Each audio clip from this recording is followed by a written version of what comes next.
성탄절을 준비하는 만남, 굉장히 중요한 거죠. 여러분, 만남 중에 행복한 만남, 복된 만남은 신앙 성장하는 만남이 가장 복된 만남입니다. 할렐루야. 그래서 이 예수님은 역사의 중앙에 딱 서서 계셔요. 그래서 우리가 역사를 기록할 때 보면 BC라고 기록을 할 때가 있죠. BC. 예수님 태어나기 전에가 BC입니다. 그리고 예수님이 태어나고 난 후에는 AD라고 표현을 해요. 이 말은 그 아노 도미니아라고 하는 말인데 라틴어에 가면 주님의 해라 그런 의미가 있죠. 그럼 우리가 지금 1900 몇 년, 2000년이다 이 해가는 지금 주님의 해에 살고 있다는 거죠. 그럼 이걸 다 쓰고 있어요. 신자나 불신자나 간에 그렇게 다 쓰고 있다는 말이에요. AD를 쓰고 있어요. 그럼 누가 뭐라 그래도 예수님은 역사의 중앙에 서고 누가 뭐라 그래도 하나님은 천지를 창조하셨다. 할렐루야. 천지를 창조하신 그분이 타락한 사람들을 구원하기 위해서 계획 세우신 게 있는데 그게 바로 독생성자를 이 땅에 보내시는 계획입니다. 그래서 그는 예수님 태어나기 전 약 600년 전에 이사야 선지자를 통해서 예언을 했어요. 말씀하게 했어요. 보라 처녀가 잉태하여 아들을 낳을 것이요 그 이름 임마누엘이라 하리라. 그럼 예언했어요. 그 예언한 것이 바로 이 성탄절에 이루어진 겁니다. 그 마태복음에 보면 보라 처녀가 잉태하여 아들을 낳을 것이요 그 이름을 임마누엘이라 하리라 하셨으니 이를 번역하며 하나님이 우리와 함께 계시다 함이라 그랬단 말이에요. 그러면 이 처녀가 잉태하여 아들을 낳는 그것이 그날이 성탄절이래요. 그러면 이 성탄이 있기까지 하나님이 동원한 사람들이 있습니다. 선택한 사람들이 있어요. 그게 바로 마리아요, 그 다음에 요셉입니다. 그리고 성탄을 가져오게 하는 사람, 처녀도 있지만 장소까지도 하나님이 알려주셨어요. 장소를 알려주는데 미가서 5장 2절에 베들레헴 에브라다에 태어난다는 거죠. 너는 유다 족속 중에 작을지라도 이스라엘을 다스리는 자가 내게로 나올 것이라. 그의 근본은 상고의 영원에 있느니라 라고 얘기를 하죠. 그러면 처녀의 잉태와 태어나는 장소가 다 예언되어 있어요.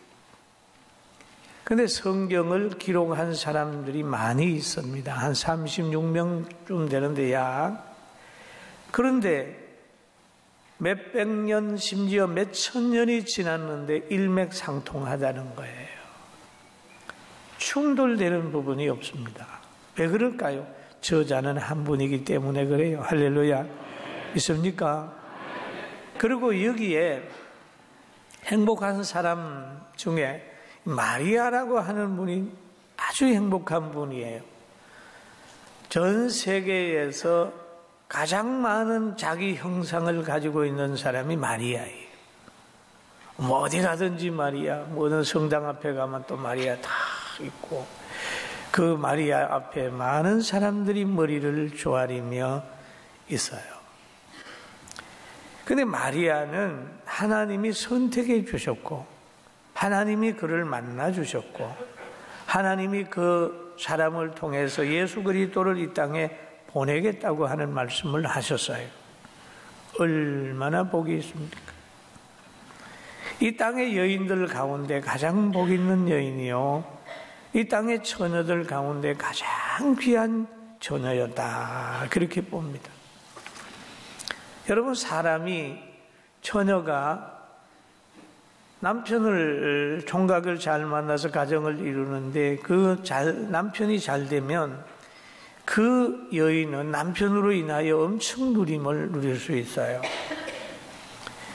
구약 성경에 보면 에스더라고 하는 여인이 참 포로로 잡혀간 유다 백성이기 때문에 그 왕의 부인이 될 수가 없는 그런 신분이었지만은 그래도 모든 도계의 교훈을 잘 듣고 하나님 중심으로 살아서 하나님의 역사로 그 왕후가 되는 거잖아요.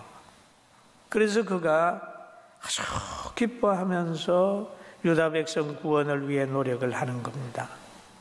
그런데 그 여인은 어떤 여인이냐? 기도하는 여인이고 지도자를 잘 만났고 하나님의 보호받는 여인이었다. 그런 거죠.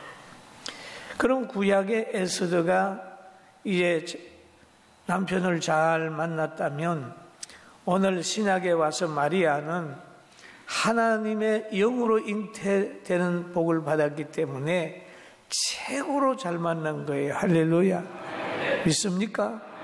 참, 그래도 그러잖아요. 성모 마리아라. 그런 말을 하잖아요. 참 마리아는 좋은 만남을 만난 여인이었다. 그리고 그런데 이 마리아가 좋은 만남을 어떻게 유지했느냐 하는 게 중요하죠. 좋은 만남을 만났는데 그거 유지 못하는 사람이 있습니다. 에스더의 그 자리에 들어갔습니다마는 그 에스더 전에 있는 왕후는 실패했어요. 왜 실패를 했느냐? 남편의 말을 안 들었어요. 그랬더니 그만 와스디는 실패하고 에스더는 성공했잖아요. 이 마리아는 보면은 하나님의 말씀에 순종했어요. 천사의 말을 그대로 받아들였어요. 그 무서워하면서도 아멘 했습니다. 누가복음 1장 30절에 보면은 이런 말씀이 있어요. 천사가 이르되 마리아여 뭐 하지 말라 그랬지요? 무서워하지 말라는 말은 무서워하고 있다는 얘기죠. 처녀가 잉태한다고 하니까 무서운 거예요. 그러니까 무서워하지 말라 그렇게 얘기하죠. 내가 하나님의 은혜를 입었느니라 보라 잉태하여 아들을 낳으리니 그 이름을 예수라 하라라는 말씀을 합니다. 누가복음에서 이제 그런 말씀을 쭉 하는데 그 말씀을 들은 마리아는 누가복음 1장 38절에 이렇게 대답을 하지요. 마리아가 이르되 주여 여종이 오니 말씀대로 내게 이루어지이다 하며 천사가 떠나가니라. 말씀대로 내게 이루어지이다. 여러분, 순종이라고 하는 것은 이해가 돼도 순종하지만 성경에는 이해가 안 돼도 순종하는 거예요. 이게 환경을 초월한 순종입니다. 마리아는 정혼한 상태에서 잉태하게 되면 자기에게 어떤 결과가 있는 것도 예측했을 거라고요. 그럼에도 말씀대로 이루어지기를 바랍니다 라고 했습니다. 마리아의 순종은 환경을 초월한 순종이고 죽음을 각오한 순종이 아닌가 하는 생각을 합니다. 그때뿐 아니라 지금도 기독교 신앙을 가지려고 하면 참 어렵습니다. 인간의 이성으로 설명할 수 없는 일들이 많이 이 땅에 일어날 수 있어요. 그러나 예수님을 비롯한 선지자들이나 성령에 감동받은 사람들이 그 시대마다 다 배척을 당했어요. 그러나 실패는 하지 않았습니다. 왜 배척을 당했을까요? 베들레헴에 예수님이 태어났을 때 예수님을 환영한 분이 몇 분이나 됐을까요? 예수님이 기적을 행하고 했을 때 거기에 예수님에게 박수를 친 분이 몇 분이나 됐습니까? 여러분, 예수님의 삶을 돌아보면 오늘날 교회가 세상에서 많은 선을 행한다 할지라도 세상이 박수를 보내지 않는 것을 슬퍼할 이유가 없습니다. 주님이 가는 길이 그 길이기 때문에 오늘날 교회도 세상의 박수를 못 받아도 주님 바라보고 가게 되면 승리는 신자들에게 있고 교회에 있고 하나님의 나라에 있습니다. 할렐루야. 아멘. 과거 한 30년 전에 한 여인이 있었습니다. 우리 교회에 나왔어요. 신앙생활을 잘 했습니다. 영적인 체험도 했습니다. 그런데 그 가정을 뒤에서 돕는 사람이 있었습니다. 그런데 그 돕는 사람이 무속인이었어요. 그런데 자기 그 조카를 계속해서 경제적으로 지원하고 도우는데 그 부인이 예수를 믿는 거예요. 너무너무 괴롭잖아요.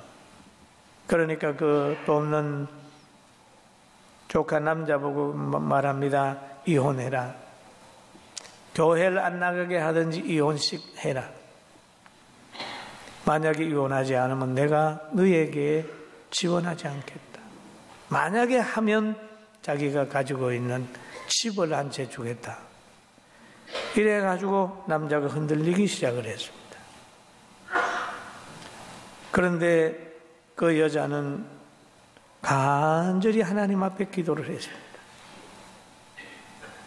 그런데 결정이 되기 전 날 밤에 하나님께서 그 남자에게 십자가를 밤에 보내주고 꿈을 꾸게 한 후에 다음 주간에 이혼하지 아니하고 교회에 나와서 집사가 되고 신앙생활 잘하는 사람을 보았습니다.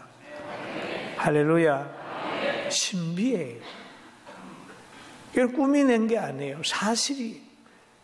이름을 말할 수도 있지만은 저는 이름을 댈 수 있으면 이 얘기를 안 하는 겁니다.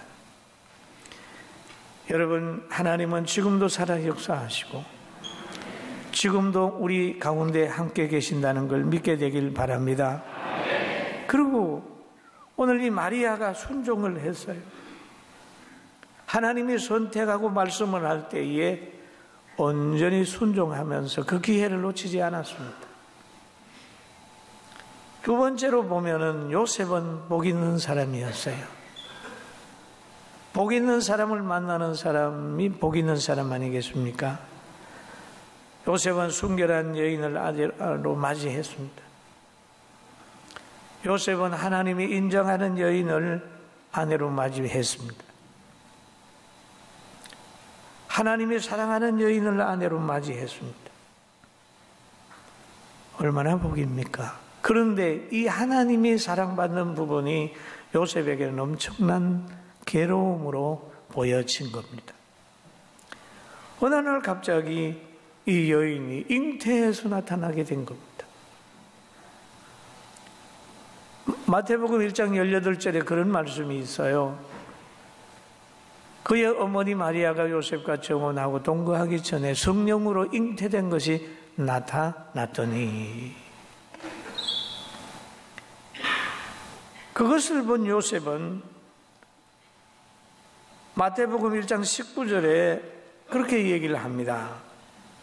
그의 남편 요셉은 의로운 사람이라 그를 드러내지 아니하고 가만히 끊고자 하여. 너무너무 괴로우니까 가만히 끊고자 했습니다. 오늘날도 예수 믿는 아내를 맞이한 남편들도 갈등을 합니다. 야, 이거 내가 교회에 아내를 뺏겼네? 예수님에게 아내를 뺏겼네? 내 말보다도 더 하나님의 말씀을 따르네? 그러면서 섭섭해하는 사람이 있습니다. 그래서 심지어는 교회가 좋아, 내가 좋아. 예수님이 좋아, 내가 좋아. 그러면 여자분들이 무슨 답을 할까요? 당신이 좋아. 그러면 교회 나가지 마. 그러면 골치 아프니까. 여러분 대답을 한번 해봐요. 예수님이 좋으니까 그게 해봐요. 당신이 좋은 거야. 그럼 돼요. 고통이에요. 뭘 벌어다 주면 다 교회 갖다 주는 것 같고 살림도 못하는 것 같고 굉장히 고민하는 사람도 있을 수 있어요. 여러분 고민하지 마세요. 믿는 아내라면 복 있는 아내입니다. 할렐루야. 아멘. 굉장히 소중한 사람이에요. 근데 이 요셉은 의로운 사람이라서 가만히 끊고자 했다. 의로운 사람의 특징은 남의 허물을 드러내지 않는다는 얘기예요. 그 의로운 사람의 특징이에요. 남편이 생각하기를 그 아내가 불륜이라고 생각하지만은 자기가 데려올 수 없는 여인이라고 생각하고 가만히 끊고자 하지만은 드러내지 않았다. 우리 구약에 가보면 노아라고 하는 분이 계셔요. 홍수 심판에서 그 가정이 구원됐어요. 정말 복 있는 가정이지요. 그 가정에도 아들이 셋이 있어요. 셈, 야벳, 함이라는 사람이 있어요. 노아가 포도나무를 심어가지고 포도주를 많이 재배를 했어요. 그런데 포도주를 담가가지고 시큰 잡수시고 그만 자기 방 안에서 벌거벗었어요. 그러니까 그 세 아들 중에 함이라고 하는 아들은 아버지의 하체를 보고 덮어주려고 한 게 아니라 밖에 나가서 형제들 셈과 야벳에게 말합니다. 야, 우리 아버지 자 벌거벗고 자 뭐 이렇게 했겠죠. 그러니까 셈과 야벳은 옷을 가지고 뒷걸음질 쳐서 가서 아버지의 하체를 덮어줬어요. 덮어주고 줌으로 인해서 이제 노아가 얼마 있다가 술에서 깨가지고 잠이 깼어요. 기이한 현상이 나타났지요. 자녀들의 옷이 자기 하체에 덮여진 걸 볼 거 아니겠어요? 그걸 보고 난 후에 어찌된 일인가 알아봤더니 바로 함이 나가서 얘기를 하고 셈과 야벳이 자기의 하체를 덮어준 것을 알게 된 거예요. 그러니까 노아가 축복을 하는 거예요. 한 사람은, 두 사람은 축복을 하되 한 사람에게는 저주를 해서 종으로 저주를 하는 거죠. 이 남의 허물, 남편의 허물, 아내의 허물, 가정의 허물, 교회의 허물, 모든 사람의 허물을 덮어줄 수 있는 사람은 복받을 수 있는 사람이 되지만은 자꾸 밖으로 나가서 이 얘기를 하고 부정적이만 드러내고 파괴적인 사람은 종의 근성을 가지고 함처럼 살 수밖에 없어요. 여러분, 우리는 그리스도의 사랑 가지고 늘 아내의 남편의 약점이 있다 할지라도 믿음으로 사랑으로 이해하고 듣고 회개하면서 살게 하는 능력이 있기를 주의 이름으로 축원합니다. 아멘. 그러니까 마리아의 남편 요셉이 의로운 사람이라 드러내지 아니하고 야곱의 또 노아의 자녀들 중에서도 보면 드러내지 아니하고 부모의 허물을 덮어주면서 기다리는 거죠. 여러분, 그런 따뜻한 마음 꼭 가지고 삽시다. 가정과 교회와 사회의 상대의 약점을 자꾸 파괴시키는 것은 결코 의로운 사람이 아니다. 그리고 이 요셉은 하나님의 말씀을 잘 들음으로 인내함으로 인하여 하나님이 그에게 오해를 풀어주는 거예요. 사람이 살다가 보면 여러분 오해하는 게 굉장히 불행하게 되는 거예요. 오해하는 게. 왜 불행하게 되느냐 하면요, 지금 요셉이 오해하고 있어요. 가장 거룩한 마리아를 빨리 데리고 와야 될 만한 그런 소중한 사람을 가만히 끊고자 했다는 거죠. 오해한 거예요. 그럴 때 하나님께서 밤에 요셉에게 나타나서 한 말이 있습니다. 요셉아, 너는 마리아 데려오는 것을 두려워하지 마라. 그에게 잉태된 자는 성령의 역사로 된 것이야. 그 이름은 예수인데 그는 구주로 이 땅에 오시는 거야. 그렇게 알려주니까 요셉이 순종해서 복된 만남을 유지했다는 사실을 기억하게 되기를 주님의 이름으로 축원합니다. 아멘. 복된 만남은 믿는 아내, 순종하는 아내가 소중하다는 걸 알아야 돼. 그 데리고 와서 함께 신앙생활을 하게 되면 너무너무 행복하죠. 그리고 여기에 보면은 목자들은 하나님이 지금 우리에게 사명을 주셨어요. 그때는 마리아와 요셉에게 사명을 주셨다면, 제자들에게 복음 전파의 사명을 주셨다면, 하나님이 오늘 우리에게 주신 사명이 뭐냐? 그 성탄절에 저 동방에 있는 박사들은 별을 보고 찾아가서 황금과 유향과 몰약을 드리는 사명입니다. 여러분 앞에 있잖아요. 별 있잖아요. 별.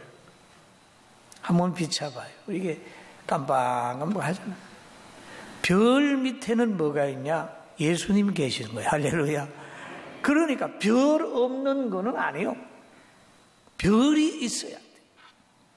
그래서 우리는 성탄절을 메리 크리스마스라고. 그런데 별이 없는 사람들은 뭐라고 얘기를 합니까? 해피 홀리데이. 항상 우리는 저 밑에는 예수님 계시지. 여러분 다른 데 가서 아무리 화려하게 놔도 별이 없으면 예수님 없는 거예요. 별빛 흐르는 곳 예수님 계시다. 그 낮은 자리로 오셨다. 우리를 위해 오셨다.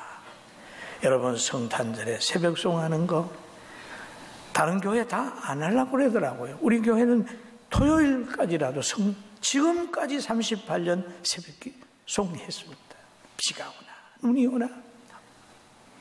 이번에도 그 기쁘다고 오셨는데 찬송을 들을 수 있도록 모두가 함께 준비하고 기도합시다. 할렐루야.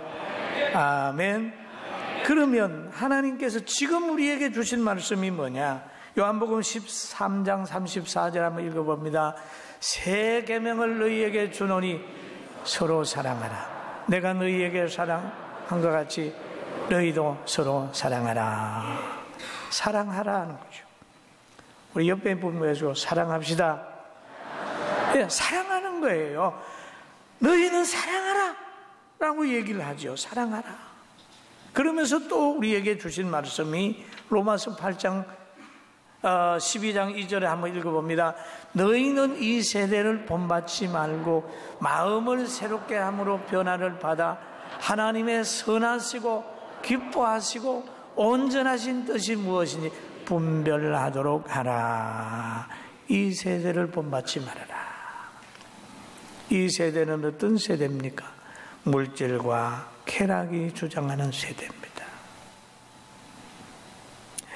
그런데 그 세대를 본받지 말고 마음을 새롭게 함으로 뭐로? 성령으로 새롭게 하고 변화를 받아 하나님의 선하시고 기뻐하시고 온전하신 뜻이 무엇인지 분별하라. 여러분 분별이 가장 귀한 때에 지금 와 있습니다. 분별. 예수님 십자가에 질 때가 그때가 여론 그 문화가 가장 발달을 했을 때입니다. 예수님은 무죄했어요. 예수님은 무죄했어요. 그런데 예수님을 재판을 하는 거예요. 그럴 때 빌라도가 예수님에게 무죄를 내리려고 하니까 너무 군중들이 소리를 지르는 거예요. 그러니까 결국 나는 이 재판에 책임 안 진다. 너희들이 책임져라 하면서 세숫대에 손을 물로 손을 닦으면서, 물에 손을 닦으면서 나는 죄가 없다. 너희 책임져라. 그만 여론이 법을 이겨버린 거예요. 공정함을 짓밟아버린 거예요. 그리고 예수님이 십자가를 진 사건이 있습니다. 그 당시에 여론을 좌우했던 제사장과 사두개인과 장로들, 시기 때문에 나타난 현상이 있어요. 이런 일이 없도록 모든 지도자들도 바로 서야 되고, 여러분 직장에서도 군중 심리에 휘어잡히지 말고 변화를 받아 분별력을 가지고 공의가 강처럼 흐르는 환경을 만들어내는 위대한 우리 성도들 되기를 주님의 이름으로 축원합니다. 축원합니다.